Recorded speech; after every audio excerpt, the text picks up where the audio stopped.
नमस्कार मंडळी, तुमचं स्वागत आहे आपल्या लाडक्या श्री देशपांडे गुरुजी या यूट्यूब चॅनलवरती। इथे आपण रोज राशी भविष्य, ज्योतिषीय विश्लेषण आणि जीवनात उपयोगी ठरणारी भविष्यवाणी पाहत असतो। आज आपण सविस्तरपणे पाहणार आहोत कन्या राशी जून 2026 या महिन्यात तुमच्या आयुष्यात करिअर, पैसा, प्रेम आणि आरोग्य या सर्व क्षेत्रात काय बदल होणार आहेत, काय चांगलं होणार आहे आणि कुठे काळजी घ्यावी लागेल, हे सगळं आपण आज अगदी सखोलपणे पाहणार आहोत। तर व्हिडिओ शेवटपर्यंत नक्की बघा, कारण शेवटी काही महत्त्वाचे संकेत आहेत जे तुमचं संपूर्ण महिना नक्कीच बदलू शकतात। कन्या रास म्हणजे राशीचक्रातली 6वी राशी। ही पृथ्वी तत्वाची राशी आहे आणि याचा स्वामी ग्रह आहे बुध। त्यामुळे या राशीतील लोक अतिशय विचारशील, ॲनालिसिस करणारे, प्रॅक्टिकल आणि परफेक्शनिस्ट असतात। यांचा स्वभाव असा असतो की कोणतंही काम सुरू करण्याआधी ते त्यांचं पूर्ण प्लॅनिंग करतात, त्यात लॉजिक शोधतात आणि मगच पुढे जातात। पण याच कारणामुळे कधीकधी हे लोक ओव्हर थिंकिंगमध्ये अडकतात आणि स्वतःवरचं अननेसेसरी प्रेशर झेलत बसतात। आता आपण पाहूया की जून 2026 हा महिना नेमका काय घेऊन येत आहे। जून 2026मध्ये कन्या राशीसाठी ग्रहस्थिती खूप इंटरेस्टिंग राहणार आहे। एकीकडे राहू तुमच्या 6व्या भागामध्ये आहे। 6वा भाग म्हणजे स्पर्धा, शत्रू, नोकरी, संघर्ष आणि हेल्थ। येथे राहू असल्यामुळे तुमच्यात एक प्रकारची फायटिंग स्पिरिट वाढते। म्हणजेच तुम्ही कोणत्याही कॉम्पिटिशनमध्ये मागे राहत नाही। ऑफिसमध्ये असो, बिझनेसमध्ये असो किंवा पर्सनल चॅलेंजेस असो, तुम्ही त्यातून नक्कीच मार्ग काढता। पण दुसरीकडे केतू तुमच्या 12व्या स्थानात आहे। 12वा भाव म्हणजे खर्च, मानसिक अवस्था, झोप, आयसोलेशन आणि सबकॉन्शियस माइंड। केतू इथे असल्यामुळे काही वेळा मन थोडं डिस्टर्ब होऊ शकतं, पण अननेसेसरी विचार वाढू शकतात किंवा झोपेच्या पॅटर्नमध्ये बदल जाणवू शकतो। म्हणून हा महिना असा आहे की बाहेरून अपॉर्च्युनिटी वाढतील, पण आतून मानसिक बॅलन्स ठेवणं खूप गरजेचं आहे। करिअरच्या दृष्टीने जून 2026 हा महिना कन्या राशीसाठी मिक्स बट प्रोग्रेसिव्ह राहील। तुमच्या कामाच्या ठिकाणी रिस्पॉन्सिबिलिटीज वाढतील आणि लोकांना नवीन रोल मिळू शकतो किंवा जॉब प्रोफाईलमध्ये काही बदल दिसू शकतो। जे लोक जॉब करत आहेत त्यांच्यासाठी हा महिना थोडा प्रेशरवाला असू शकतो। कामाचे डेडलाईन्स, सिनियरकडून एक्सपेक्टेशन आणि वर्कलोड वाढू शकतो। पण इथे एक पॉझिटिव्ह पॉईंट आहे। तुमची बुध ग्रहाची बुद्धिमत्ता तुम्हाला या सगळ्यातून नक्कीच बाहेर काढते। तुम्ही जेवढं शांत राहून काम कराल तेवढं यश तुम्हाला मिळत जाईल। व्यवसाय करणाऱ्यांसाठी हा महिना अपॉर्च्युनिटीवाला आहे।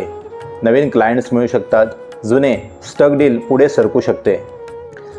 पण एक गोष्ट लक्षात ठेवा, कोणताही मोठा डिसिजन घाईत घेऊ नका। आर्थिक दृष्टिकोनातून हा महिना कन्या राशीसाठी खूप मजबूत आहे। शुभग्रहाचा प्रभाव आणि लाभस्थानातील स्थिती यामुळे मनी फ्लो इम्प्रूव्ह होतो। जुन्या गुंतवणुकीतून फायदा मिळण्याची शक्यता, अडकलेले पैसे परत मिळण्याची शक्यता आणि नवीन इन्कम सोर्सेस तयार होण्याची शक्यता, हे सर्व या जून महिन्यामध्ये दिसून येतं। काही लोकांना अनएक्सपेक्टेड मनी गेन देखील होऊ शकतो, स्पेशली कमिशन, बोनस किंवा साईड इन्कममधून। पण इथे एक वॉर्निंगसुद्धा आहे, खर्च वाढू शकतो। घरगुती गरजा, लक्झरी आयटम्स किंवा अचानक येणारे खर्च बजेट डिस्टर्ब करू शकतात। म्हणून पैसा येईल, पण तो योग्य प्रकारे हँडल करणं खूप महत्त्वाचं असेल। प्रेमाच्या बाबतीत हा महिना बऱ्यापैकी स्टेबल आणि पॉझिटिव्ह आहे। जोडीदारांसोबत बॉन्डिंग वाढेल, एकमेकांना समजून घेण्याची क्षमता वाढेल। जे सिंगल आहेत त्यांना नवीन ओळख होण्याची शक्यता आहे। पण रिलेशनशिपमध्ये लगेच सिरियस होईल असं नाही, हळूहळू ग्रोथ नक्कीच होईल। पण महिन्याच्या शेवटी काही फॅमिली प्रेशर किंवा मिसअंडरस्टँडिंग निर्माण होऊ शकते। इथे संवाद खूप महत्त्वाचा आहे, कारण चुकीच्या समजुतीमुळे छोटे प्रश्न मोठे होऊ लागतात। वैवाहिक लोकांसाठी हा महिना ओव्हरऑल चांगला आहे, पण पेशन्स ठेवणं गरजेचं आहे। घरगुती वातावरणामध्ये मिक्स एनर्जी जाणवते। एकीकडे घरामध्ये शुभकार्य, पूजा, धार्मिक कार्यक्रम किंवा आनंदाचे प्रसंग घडू शकतात, तर दुसरीकडे काही वेळा मतभेद किंवा छोट्या वादविवादांची शक्यता आहे। विशेषतः वडील किंवा सिनियर फॅमिली मेंबर यांचा रोल इथे खूप महत्त्वाचा ठरतो.